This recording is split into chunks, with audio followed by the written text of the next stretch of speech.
ഹോ, അങ്ങനെ ഒരു വർഷം കൂടെ പോയി കിട്ടി. കഴിഞ്ഞ വർഷവും ഒരു ഭാഗ്യം ഉണ്ടായില്ല. ഇനി ഈ വർഷം എങ്ങനെയാണാവോ? അങ്ങനെ പറയരുത്. 2026 നമ്മൾ ജീവിച്ചിരിക്കുന്നു എന്ന് പറയുന്നതിന് ഏറ്റവും വലിയ ഭാഗ്യമില്ലേ?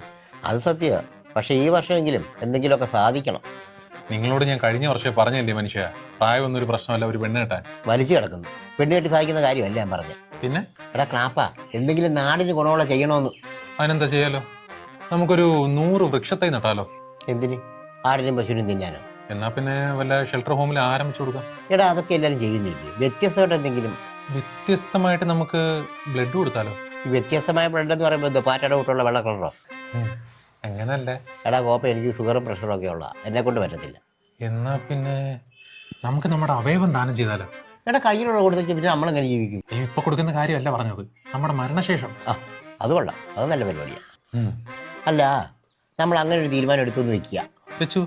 മുകളിലിരുന്നേ ഈശ്വരൻ നമ്മളെ രണ്ടുപേരെ നോക്കും. എന്തിന്? എടാ 19 വയസ്സുള്ള എൻ്റെ അവയവം കിട്ടട്ടെ, ആർക്കും വലിയ കാര്യമൊന്നുമില്ല.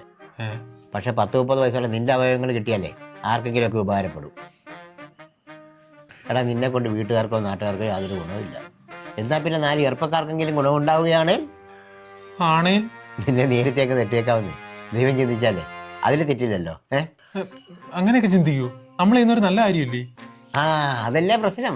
എന്ത് പ്രശ്നം? എടാ നല്ല കാര്യം ചെയ്താൽ നീ നല്ലവനായില്ലേ? ഈ നല്ലവരെ ദൈവം നേരത്തെ വിളിക്കുന്നല്ലേ? ആണോ? അതുകൊണ്ട് ഉടനെ നമ്മൾ അങ്ങനെയുള്ള തീരുമാനമൊന്നും എടുക്കണ്ട.